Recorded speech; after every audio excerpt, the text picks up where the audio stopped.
eu falo de Rio de Janeiro, já vem logo na sua cabeça sol e praia, não é isso? Mas olha que a partir de agora eu vou te mostrar um outro lado desse estado tão rico. A gente vai conhecer história, cultura, friozinho, chocolate e também muita natureza. Você é meu convidado para a gente conhecer o sul do Rio de Janeiro. Eu tô saindo aqui, olha, da TV Aparecida e daqui a pouco a gente chega no nosso primeiro destino. E para chegar até nossa primeira parada, andamos cerca de 93 quilômetros pela Via Dutra, a cidade de Itatiaia. Para quem vem do Rio de Janeiro, a distância é de 179 quilômetros e já de São Paulo, 270 quilômetros. A cidade tem cerca de 30 mil habitantes e recebe milhares de turistas todos os anos. E um dos principais atrativos aqui de Itatiaia é o Parque Nacional do Itatiaia. Aqui abrange 2 municípios do Rio de Janeiro e 2 de Minas Gerais. O parque é cheio de natureza e muitas aventuras. Ele é dividido em 2 partes, a parte alta e a parte baixa. Hoje nós vamos começar conhecendo a parte alta, talvez o nosso maior desafio do nosso programa. A gente vai fazer uma caminhada, uma trilha de 7 horas. Mas a gente não está sozinho não, viu? Quem vai acompanhar a gente é o Carlos. Carlos, me conta, vai ser realmente um desafio? Oi, Gabriela, vai ser sim. O Agulhas Negras é o 5º ponto mais alto do Brasil, o mais alto do Rio de Janeiro, e é um maciço rochoso, um verdadeiro gigante que a gente vai escalar hoje. Olhando daqui já é assustador, né? É muito alto. A gente vai caminhar bastante. O que a gente vai encontrar pela frente? A gente tem 2 quilômetros de trilha fácil até a base, depois inicia a subida, que é realmente o trecho onde a gente vai encontrar a maior dificuldade, que são lances de rocha, né? São canaletas, são rampas, vamos precisar usar as mãos, é o que a gente chama de escalaminhada. E Carlos, para isso a gente está todo aqui equipado com roupa específica, levando equipamento. Me fala um pouquinho sobre essa preparação que é importante, né? Toda atividade na região de montanha você precisa estar bem equipado, né? Porque você pode encontrar, passar pelo frio, pela chuva, o próprio sol castiga muito, então tem que estar com roupas adequadas para se proteger da chuva, do sol, do frio, porque montanha o clima é muito instável, então você pode passar por tudo isso. Joia, vamos começar então? Bom, então vamos.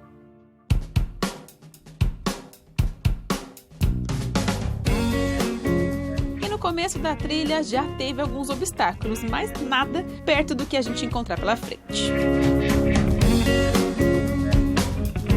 Agora a gente já caminhou cerca de 30 minutos, chegamos no momento de descanso e o pior ainda está por vir, né? Eu já tô cansada. Pois é, agora a gente vai começar a subida de verdade, né? A gente está aqui na altitude de 2.430, vamos até 2.791. Então vamos subir na vertical 360 metros. Vai ser uma subida pesada. E para isso a gente vai demorar quanto tempo, assim, mais ou menos? Cerca de 3 horas, da base ao cume do Agulhas. E a gente caminhando ali, eu te perguntei se teve gente que já desistiu, mas você falou que não é tão comum, então não posso passar essa vergonha, né? Não, acredito que você não vai passar por isso, não. Depois de toda essa confiança, o jeito é reabastecer a garrafa de água, colocar o equipamento de segurança e seguir em frente. O que é esse equipamento que a gente trouxe? Por que a gente precisa dele? Aqui existem alguns lances que são expostos, né? A gente tem realmente esse risco de queda. Então, nesses lugares, nós vamos usar equipamento e segurança dada em corda.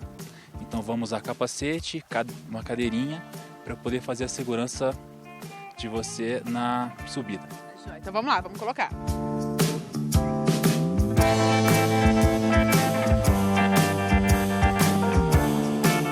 Pela trilha encontramos quase sempre a mesma vegetação. Em pouco tempo já começa a ficar ofegante e preciso cada vez mais da ajuda do nosso guia. Agora a gente já andou cerca de 15 minutos aqui nessa parte mais difícil. Eu tô bem cansada e a gente sente a respiração difícil, né, Carlos? Por que a gente sente essa dificuldade de respirar? Aqui a gente já tá a quase 2.500 metros de altitude e já começa a fazer diferença. A pressão atmosférica é menor, a gente tem menos oxigênio. Então nessas atividades mais intensas, a gente sente que o ar tá faltando. E a dificuldade aqui, eu acho que dessa trilha é o tempo todo a pedra, né? Rocha. Tem isso o tempo todo, vai acompanhar a gente até lá em cima? Isso, cada vez mais. A gente tem cada vez menos terra e mais pedra, né?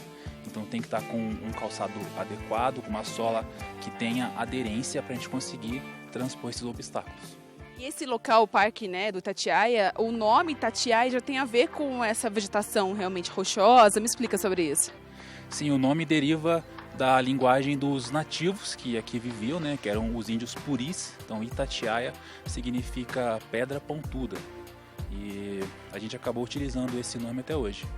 E bom que quando a gente para assim para falar um pouquinho, dá uma respirada, né? É um fôlego pra gente continuar. É super necessário, a gente tem que fazer várias pausas, porque de uma vez só não vai mesmo. E quanto mais a gente sobe, mais paradas são necessárias.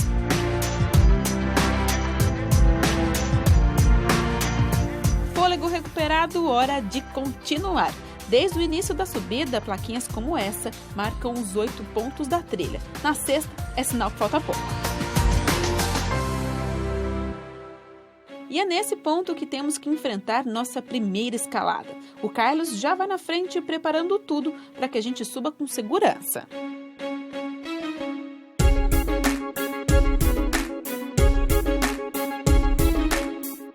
Tudo pronto? Chegou minha vez de encarar a subida. Pode subir. Ai, que medo. Nossa senhora. Não. Peraí.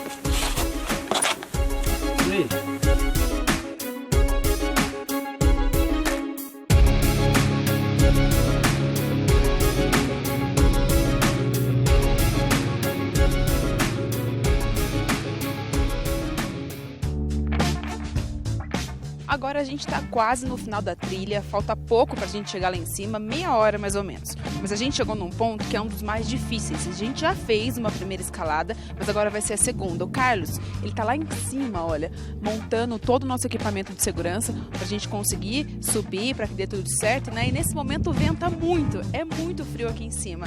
Esse é um ponto, um dos pontos mais gelados realmente aqui do Rio de Janeiro e a gente tá sentindo. Mas daqui a pouquinho a gente já começa essa escalada para chegar no fim. Realmente não foi fácil, viu? Nessa escalada tivemos que nos sustentar pela corda e através de uma trava de segurança ir subindo pelas pedras. A impressão que dá é que não vou conseguir, mas o tempo todo o Carlos vai do meu lado para me deixar mais confiante.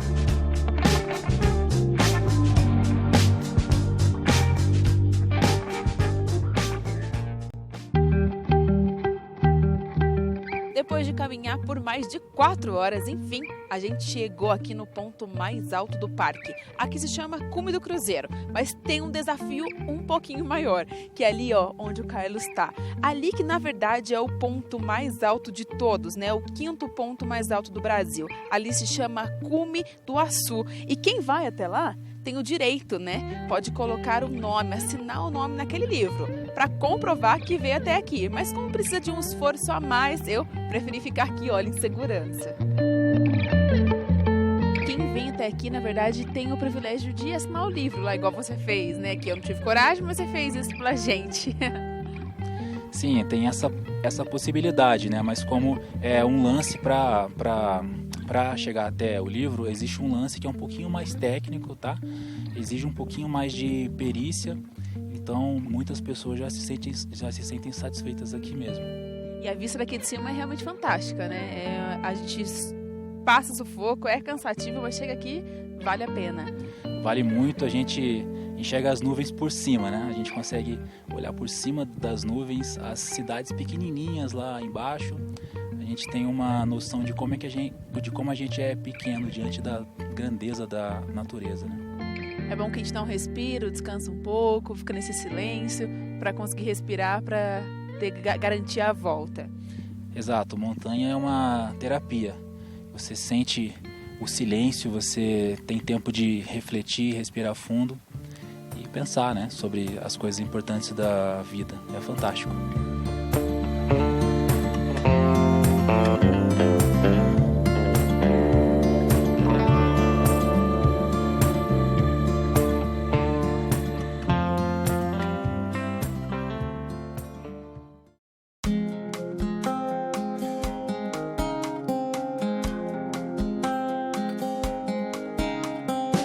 depois de nos aventurar na parte alta do parque, principalmente lá no Pico das Agulhas Negras, a gente descansou, tomou um banho e agora a gente veio conhecer a parte baixa do parque. E logo de início o que a gente sente de diferente é a vegetação. O Carlos já está esperando a gente, ele vai acompanhar a gente também nessa trilha. E Carlos, me fala um pouquinho sobre essa vegetação, a característica aqui da parte baixa. Sim, aqui a principal característica é a biodiversidade, né? A gente está numa área de mata densa, onde tem muitas espécies de animais e plantas, tá? E também a quantidade de rios e o volume da água é muito importante aqui. E essa mata protege toda essa água. E essa mata, você falou para mim que é Mata Atlântica, né? Ela é por causa da baixa temperatura. Por que tem essa mata tão diferente lá da parte alta? Principalmente pela altitude, né? Esse bioma aqui se chama floresta montana. E é a altitude, o gradiente de altitude que confere ao parque essa diferença entre os ambientes. Aqui a gente está entre 500 e 1.000 metros de altitude, o que faz ser bastante diferente lá da parte alta, que está acima dos 2.000 metros de altitude. Tá, João, então vamos começar aqui nossa trilha e ver o que nos espera pela frente. Vamos lá.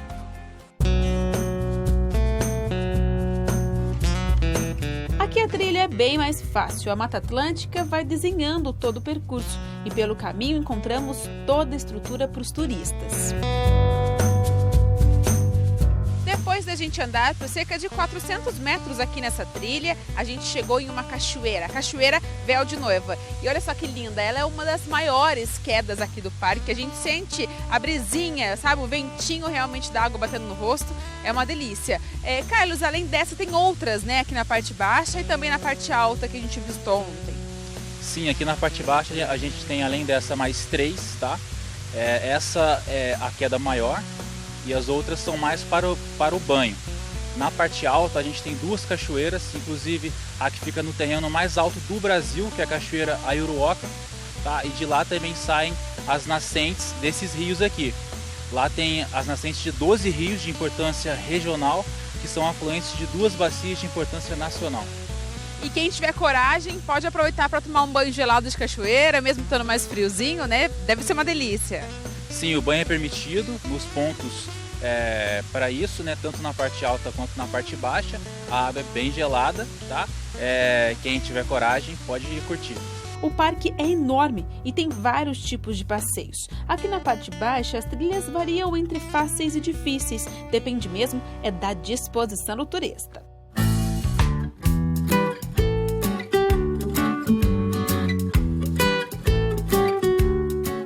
Quem não teve a oportunidade de encontrar os animais, assim como a gente não teve durante as trilhas, a chance é vê-los aqui no museu, no centro de visitantes. Carlos, é muito bacana, né, essa oportunidade aqui do parque de ver esses animais que muitas vezes a gente não vai encontrá-los na natureza, né? Sim, é verdade. A maioria dos animais tem esse comportamento, né, de fugir sempre que percebe a presença do ser humano. Então aqui no Museu da Fauna e da Flora é onde a gente consegue conhecer a maioria das espécies. Quais são essas espécies que a gente poderia ter encontrado lá na trilha, né, e que estão aqui? O parque é refúgio para diversas espécies em extinção e também algumas que são endêmicas, né? Como, por exemplo, o sapinho flamenguinho, que é o nosso símbolo. E agora algumas espécies em extinção, como o lobo-guará, a onça parda e o muriqui, que é o maior macaco das Américas, também são encontrados aqui.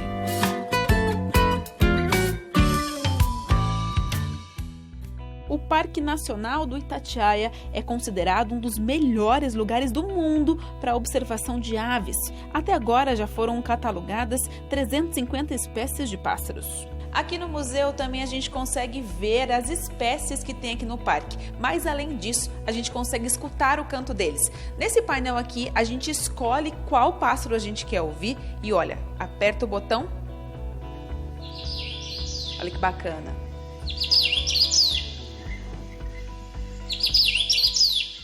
E a gente quase indo embora, não é que a gente teve a sorte de encontrar um desses bichos? Essa cobra, chamado caninã.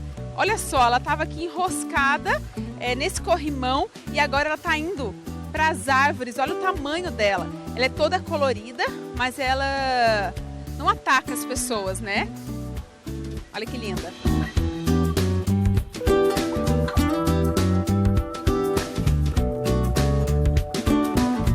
Depois desse privilégio, tá quase na hora de ir embora. final do parque, a gente se despede de todo esse contato com a natureza, com essa visão maravilhosa. A gente está no Mirante do Último Adeus e assim a gente encerra nosso passeio aqui no Parque Nacional do Itatiaia.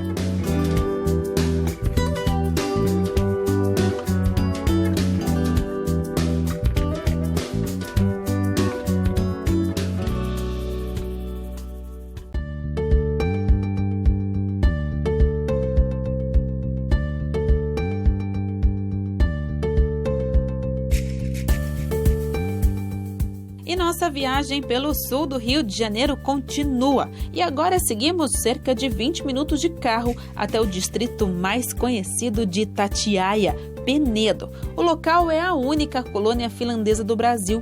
As suas estreitas e cheias de lojinhas ganham o coração dos turistas. Tudo aqui lembra a Finlândia, até os nomes dos restaurantes e os formatos das casas.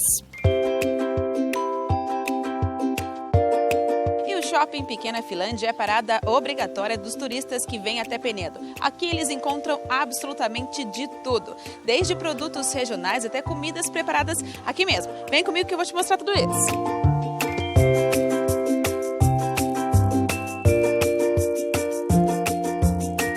Aqui os turistas podem aproveitar para gastar ou simplesmente sentar em um desses bancos e bater um papo. E turista que é turista não pode sair daqui sem uma foto nos famosos guarda-chuvas coloridos ou nesse urso que fica na porta do shopping.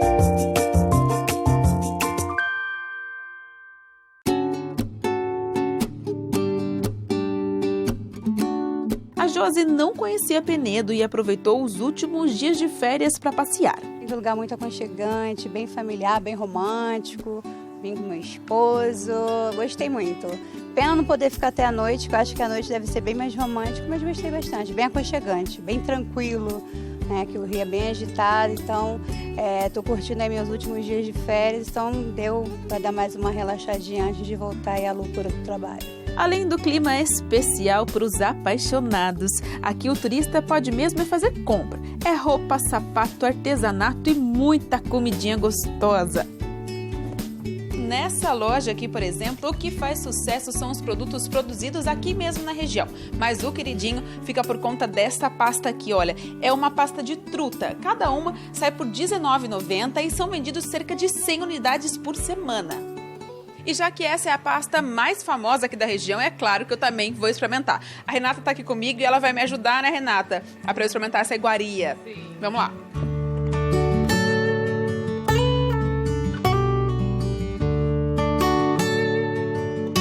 Truta defumada é um peixe aqui da nossa região, né? A base é fécula de mandioca, ela não leva adição de maionese, não tem conservante nenhum, é bem natural. Aí tem a truta pura, trabalho com truta com condimentos.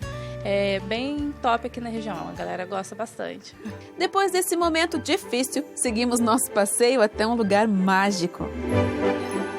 Agora a gente está na casa de uma pessoa bem conhecida, principalmente pelas crianças, a casa do Papai Noel. Aqui no Shopping Pequena Finlândia tem essa casa, onde as crianças e os turistas podem vir conhecer cada detalhe da história do Papai Noel. Os itens como de decoração e também os móveis foram todos trazidos da Finlândia.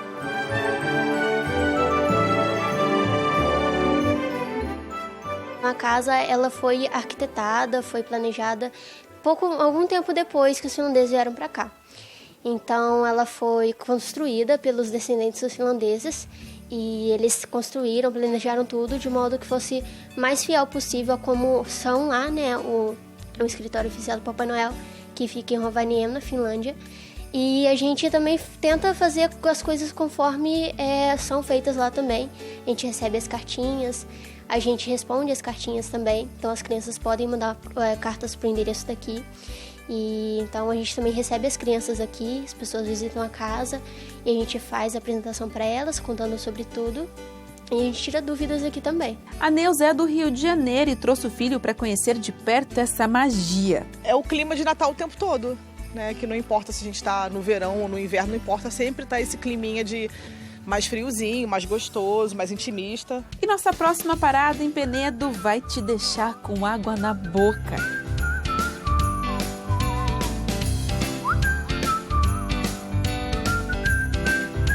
E não não tem como vir até Penedo sem conhecer o famoso chocolate daqui. A gente está hoje em uma fábrica e a gente veio conhecer a produção dessa iguaria. Só aqui são produzidos mais de 2.000 itens de chocolate. A tradição do chocolate em Penedo já vem de muito tempo. A dona Silvia, por exemplo, já trabalha com isso há 30 anos. Eu montei a minha primeira loja em 1983 e lá que eu comecei a mexer com chocolate, fazer chocolate, aquela historinha, né, na cozinha do apartamento, na cozinha da casa. E fui aos poucos crescendo e me aperfeiçoando.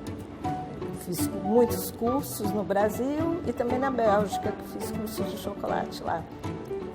E é um mundo a ser descoberto, né? Porque é infindável as opções e coisas que se pode fazer com chocolate.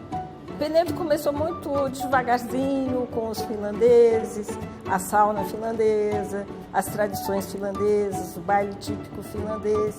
E nós começamos depois, evidentemente, e com o chocolate. E chocolate, montanha e frio é uma combinação infalível, vamos dizer. O chocolate ele tem muito esse viés, o viés do presente, o viés da comemoração.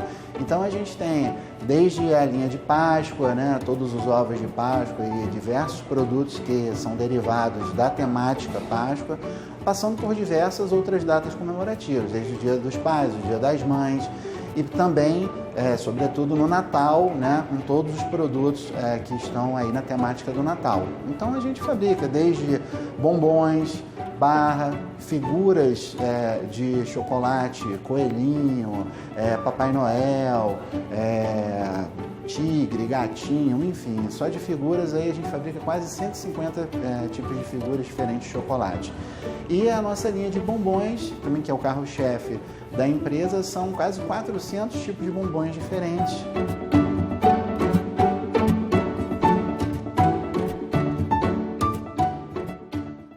E todo o chocolate que é produzido lá na fábrica vem aqui para essa loja no centro de Penedo. E aí a dificuldade é encontrar e decidir qual chocolate comprar. E agora é o momento, né, mais fácil de toda essa reportagem, que é experimentar esse famoso chocolate. Eu que sou fã de chocolate branco, já separei um aqui para mim, ó.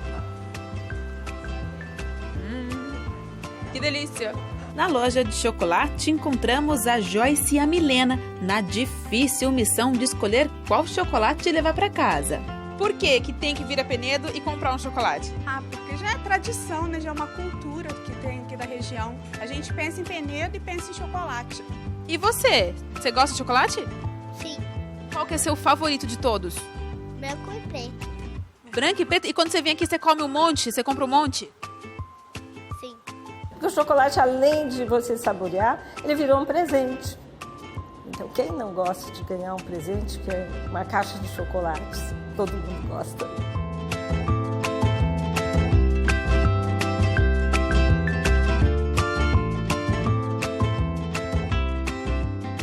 Depois de conhecer as delícias de Penedo, seguimos viagem e nossa próxima parada fica a mais ou menos 1 hora de carro. Estamos a caminho de Visconde de Mauá, um distrito da cidade de Resende, que está a 1.200 metros de altitude na Serra da Mantiqueira. Com pouco mais de 6.000 habitantes, a principal atividade econômica da região é o turismo.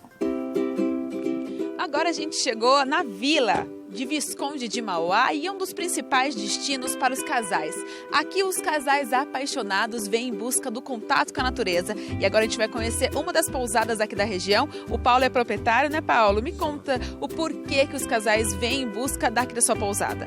Vários motivos. O primeiro deles é fugir um pouco do tumulto da cidade grande, fugir um pouco da insegurança que a cidade grande está atormentando as pessoas, e vem à busca da paz e observar essa paisagem belíssima, não é? Que oferecemos aqui na região do Visconde de Mauá. Que a natureza, aqui o barulho que tem, o barulho do silêncio, o barulho dos pássaros, o gorjear dos pássaros e o coachar dos sapos no verão.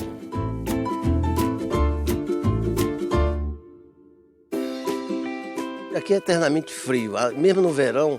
Aqui vamos a uma temperatura da noite 16 graus, às vezes 12 graus. No inverno, a temperatura máxima que chega aqui com sol quente mesmo, 25 graus, chegando na madrugada até 0 grau. Então, essas pousadas, só obrigatoriamente é preciso oferecer uma lareira, uma jacuzzi com hidromassagem boa, uma cama confortável. É tudo o que um casal precisa para amar. Tá joia. Vamos lá então para você me mostrar toda a pousada? Então vamos.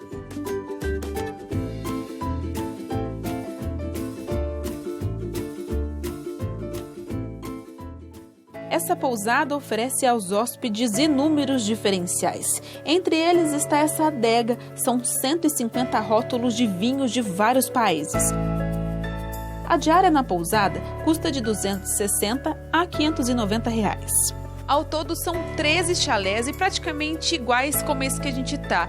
Fala um pouquinho para mim, Paulo, sobre essa estrutura aqui. A gente está com uma lareira ligada aqui no quentinho, né? É muito aconchegante realmente, né?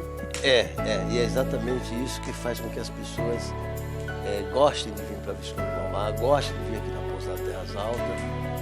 Esse conforto, esse carinho, é um útero materno, na verdade, né?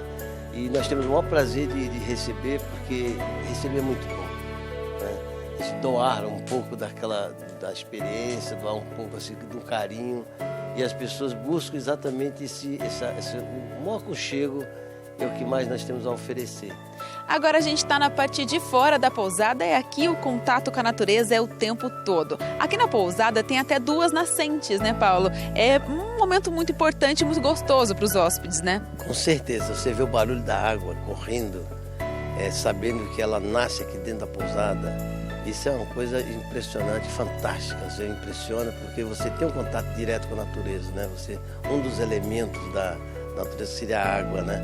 E o ar, que aqui o ar é puríssimo, né? E além das nascentes, tem 2 piscinas de água natural também, né? Temos. Além desse lago aqui, que é do nosso lado, do outro lado tem outra nascente, que tem uma piscina natural, são 150 metros quadrados de piscina de água corrente, que, para quem tem coragem, onde fica a sauna, inclusive, né? É bom sair da sauna, dar um belo mergulho na água fria, aí você relaxa completamente. Visconde de Mauá tem esse nome por causa dos vários vales que envolvem o distrito. Além disso, o local possui 3 vilas, a de Mauá, que acabamos de conhecer, a Maringá e a Maromba. Então bora para a segunda. Agora a gente já está em outra vila, a Vila de Maringá. E aqui a grande curiosidade é esse rio, olha, que está passando atrás de mim. Chama Rio Preto e olha só, do lado de lá da margem é Rio de Janeiro e aqui onde eu tô, Minas Gerais.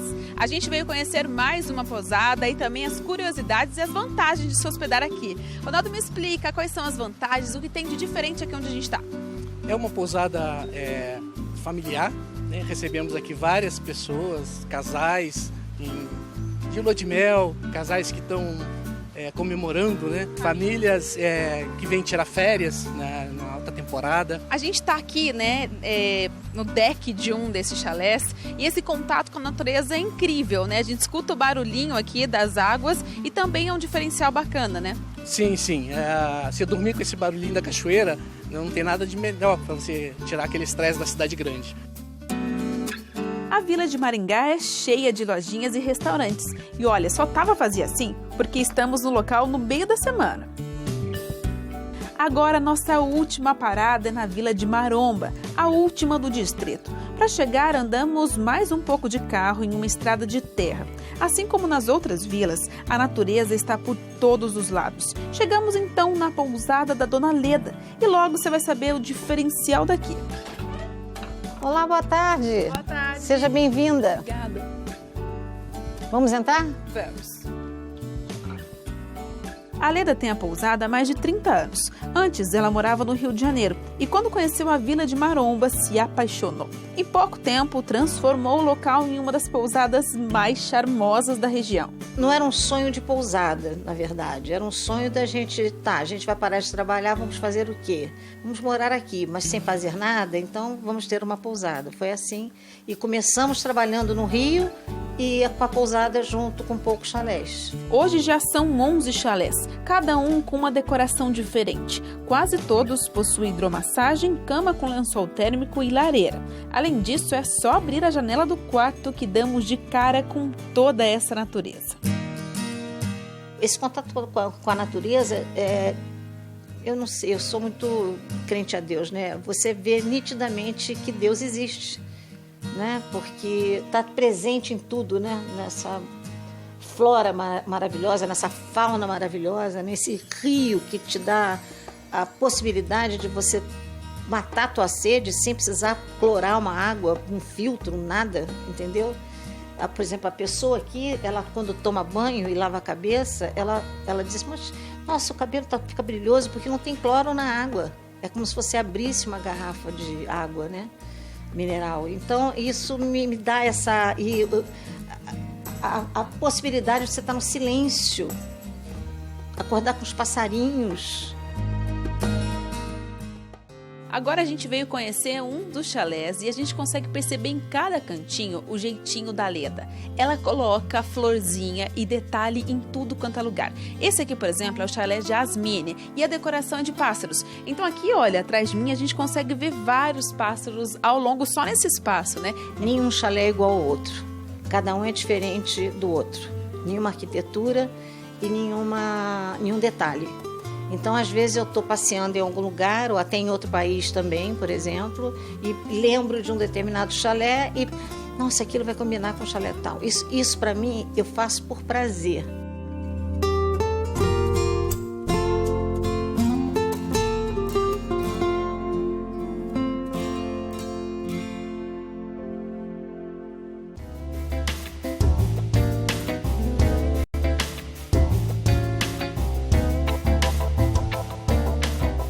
Seguimos nosso passeio para cidades históricas do sul do Rio de Janeiro. Paramos em Vassouras. A cidade tem cerca de 36 mil habitantes e é conhecida como a Princesinha do Café. E para conhecer um pouco mais de toda essa história tão rica e principalmente sobre o ciclo do café, a gente veio até o Centro Histórico de Vassouras conhecer um pouco mais de tudo isso. Quem está aqui comigo é a Andréa Pitti, mas ela hoje está de uma maneira ainda mais especial, de uma personagem chamada de Mariana Crioula, não é isso? É verdade. Para quem não me conhece, meu nome é Mariana Crioula. Sou uma negra líder de uma insurreição negra aqui no Vale do Paraíba Fluminense. Liderei mais de 400 escravizados em fuga. Inclusive fui à frente de batalha gritando morrer sim, mas render nunca. Preferi a morte do que viver escravizada. E essa luta pela liberdade eterniza o homem, não é verdade? Hoje, Mariana Crioula e Manel Congo são os primeiros heróis negros do estado do Rio de Janeiro. E segundo do Brasil, que o primeiro é Zumbi dos Palmares. E assim a Andréa recebe os turistas que visitam Vassouras. Através da personagem Mariana Crioula, ela sai pelo centro histórico da cidade apresentando os casarões da região. Vassouras, ela viveu todo esse esplendor do café no século XIX, tendo sustentado a economia do Brasil. Né? Vassouras é uma referência como cidade histórica, cultural aqui no Vale do Paraíba Fluminense, né? Com toda essa importância que o café trouxe à custa da mão de obra de todos os nossos irmãos que aqui foram escravizados. Agora a gente já está na nossa primeira parada do passeio e a gente está também em uma praça bem conhecida, bem famosa aqui em Vassouras, que é a Praça Barão do Campo Belo. Mariana, me explica um pouquinho sobre essa praça para a gente começar o nosso papo. Bom, essa praça ela já recebeu vários nomes no século XIX. Foi Praça daqui da Banda, Concórdia, da Matriz. Hoje é a Praça Barão de Campo Belo, que é o título honorífico do Laureano Correia Castro, que fez uma permuta, ou seja, uma troca de terra com a igreja para a construção da então cidade de Vassouras. Continuamos caminhando pelo centro histórico, passamos pelo prédio da Câmara Municipal, um dos símbolos do autoritarismo do Império, e seguimos até um dos locais mais visitados e chamativos da cidade. Mariana, agora a gente está aqui no nosso segundo ponto, um chafariz belíssimo, né? Verdade. Esse chafariz maravilhoso, ele é um projeto de Dom Joaquim de Soto Garcia de la Vega. Era um espanhol, né? E ele fez esse projeto magnífico. É a principal fonte de abastecimento de água da cidade. A Igreja Matriz de Nossa Senhora da Conceição é outra parada obrigatória. É uma igreja de 1828. E o início da construção dela se deu por Custódio Ferreira Leite, que era o barão da Iuruoca. E ele foi um náufrago. Ele passou por um naufrágio ao qual ele fez uma promessa, que se ele sobrevivesse àquele naufrágio, ele faria 7 igrejas. Ele fez 13 igrejas historicamente comprovadas. Uma delas é a Igreja de Vassouras, Valença, Barra Mansa, Levi Gasparian, entre outras. Seguimos por outros pontos históricos, como a Casa do Barão de Itambé. E quem não tem a sorte de encontrar a Mariana pelo caminho, a solução é passar aqui pelo Centro Histórico também e conhecer os pontos aqui através de plaquinhas como essa, né, Mariana? É verdade.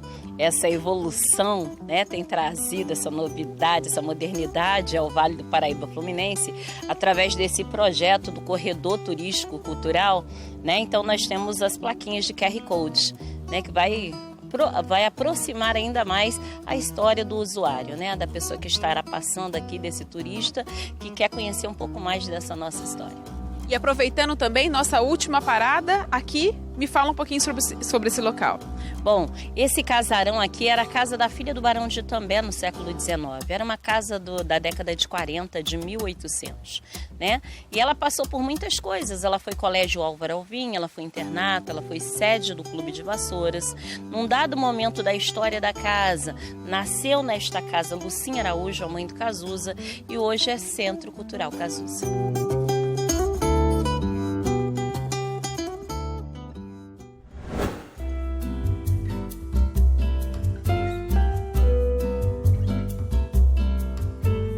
Agora a gente já está em outro ponto da cidade, em uma casa muito importante de uma família muito rica que viveu aqui no século XIX.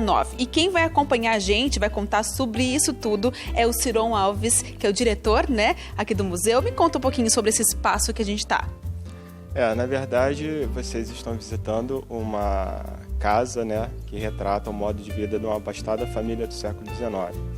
Então, por aqui passaram as pessoas mais importantes da época do século XIX, né? Lembrando que o café foi o principal produto de exportação e aqui realizávamos a maioria desses negócios, né? Essas negociações.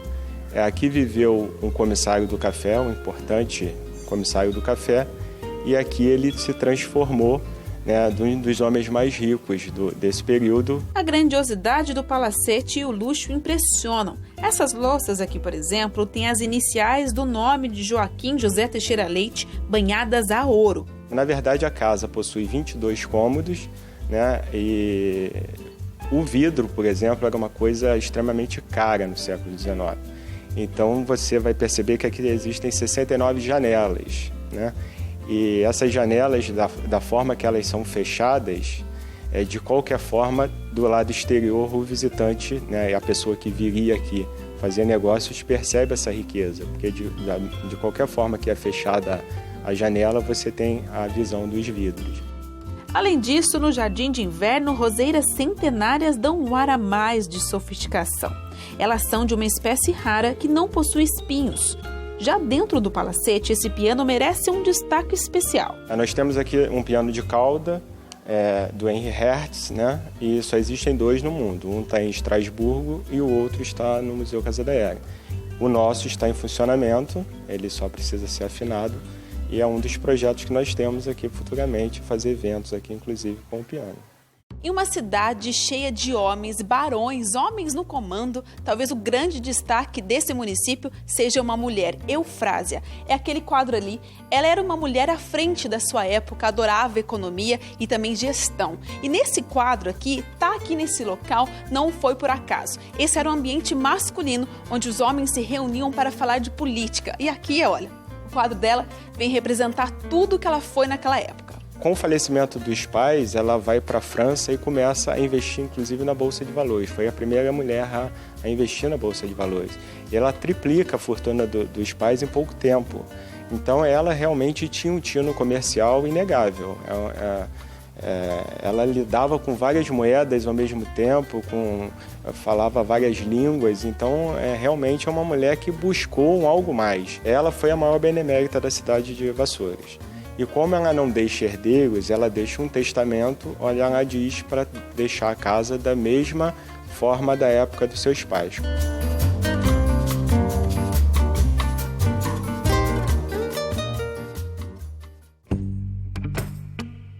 Além do centro histórico que a gente já conheceu, o forte aqui em Vassouras são as fazendas históricas. Aqui a gente está diante de uma delas, uma das mais antigas da cidade. E agora você vem comigo que a gente vai conhecer mais esse local importante da cidade. Essa fazenda, ela pertenceu a um importante produtor de café na região. E quem vai conversar comigo sobre isso é o Júnior, que vai ajudar a gente nesse tour e conhecimento dessa história, né, Júnior? Sim. Os cômodos retratam exatamente como era uma fazenda no século XIX. E na parte de fora, as suínas mostram o local onde o café era armazenado. O turista que vier visitar Vassouras e a fazenda, ele pode conhecer um pouquinho melhor da história do café, da relação de poder da época, de alguns números, sobre um legado muito triste que foi a escravidão. Aqui, nessa fazenda especificamente, produzia-se uma média de 100 mil pés de café por ano e tinha quase 100 escravos.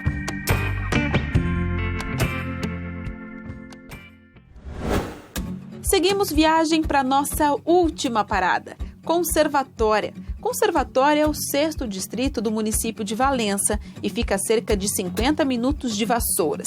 Para chegar até lá, passamos por esse túnel totalmente diferente. Conhecido como Túnel que Chora, ele foi cavado na pedra bruta pelas mãos dos escravos e é o principal acesso até o distrito. Conservatória também faz parte do ciclo do café e cresceu através dessa economia.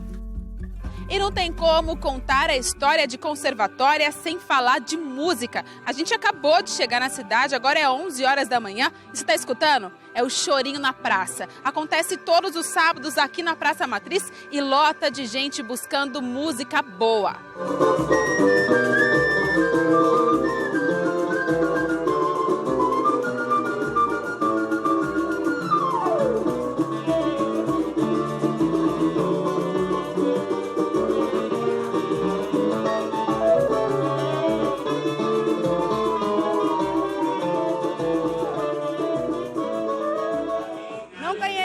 Achei muito interessante e eu estou amando.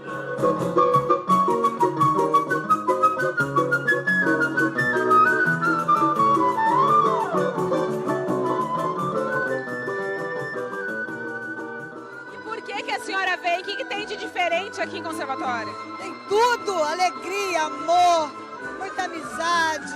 Aqui todo mundo é amigo. Você vê que todo mundo vem falar comigo? Todo mundo me conhece, todo mundo me abraça, me beija. Aqui só existe amor e carinho.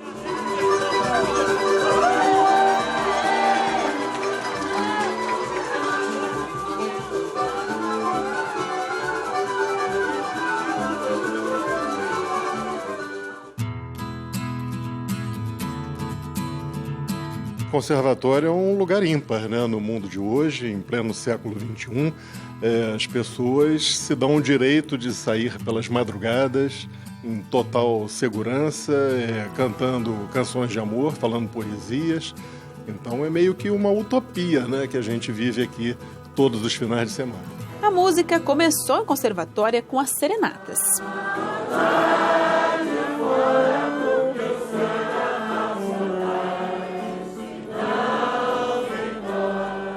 A serenata é uma tradição aqui em Conservatória de 141 anos. Para vocês terem uma ideia, o distrito, né, que a gente chama carinhosamente de cidade, mas somos um distrito de Valença, tem 180 anos. Quer dizer, a história da música com a história do lugar estão muito entrelaçados, né?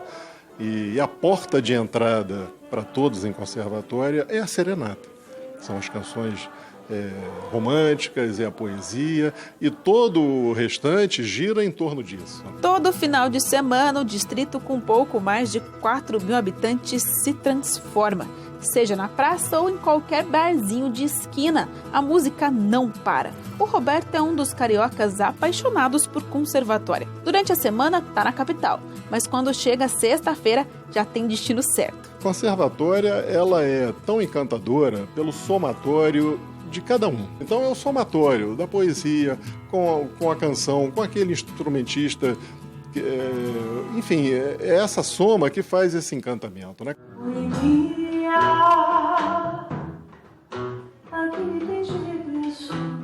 A Juliana é outra apaixonada por Conservatória. Nascida aqui, ela carrega para todo o Brasil o amor pela música. Eu amo música desde criança, eu acho que eu nasci cantando, né? E eu sonhava em ser cantora e era impossível, porque conservatório, mesmo sendo cidade da música, não existe, agora que está começando esse processo de musicalização. Tinha um professor ou outro e eu falava, eu quero ser musicista, eu quero ser cantora. E a minha mãe acreditou também, foi difícil convencer a família toda, né? Mas eu comecei a estudar, me formei em música e assim começou minha vida. E aí já há muitos anos, minha carreira já tem mais de 15 anos.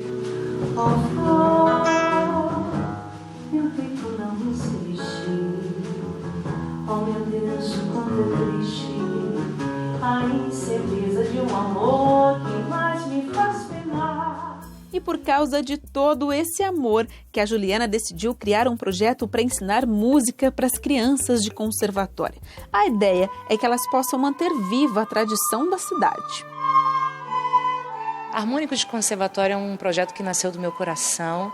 A ideia é ensinar essas crianças e jovens a música, sobretudo exercer a cidadania, né? Porque a música ela trabalha com sentimentos como o amor próprio, amor à vida, ao ser humano.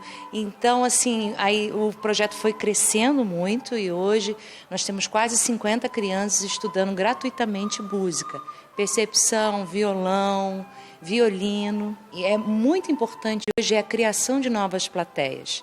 A criança ela não vai conhecer, por exemplo, o Vila Lobos se não tem quem ensine.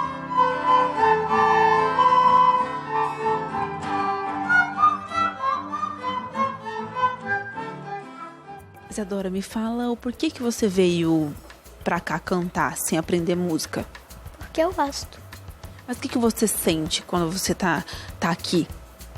Uma coisa boa. Toda a timidez da Isadora acaba quando falo pra ela fazer o que mais gosta. Você toca aqui, você faz aqui. Faz um pouquinho pra gente ver. A câmera do tio aqui, ó. A que você quiser.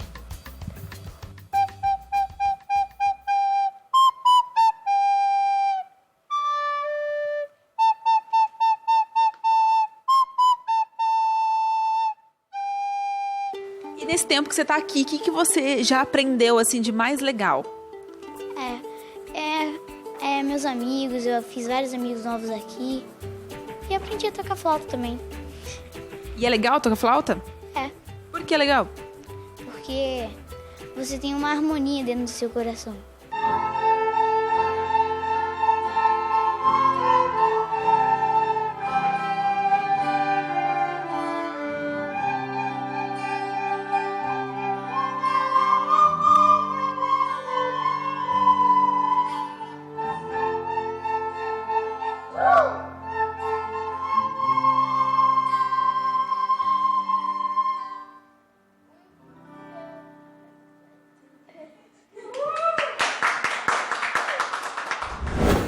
Seja de dia ou de noite, o que não para aqui em Conservatório é a música. Agora é quase meia-noite, olha só.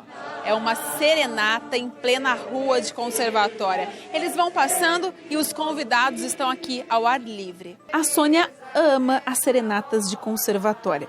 Ela mora na cidade há 30 anos e há pelo menos 20 sai pelas ruas cantando com os seresteiros. É por amor mesmo.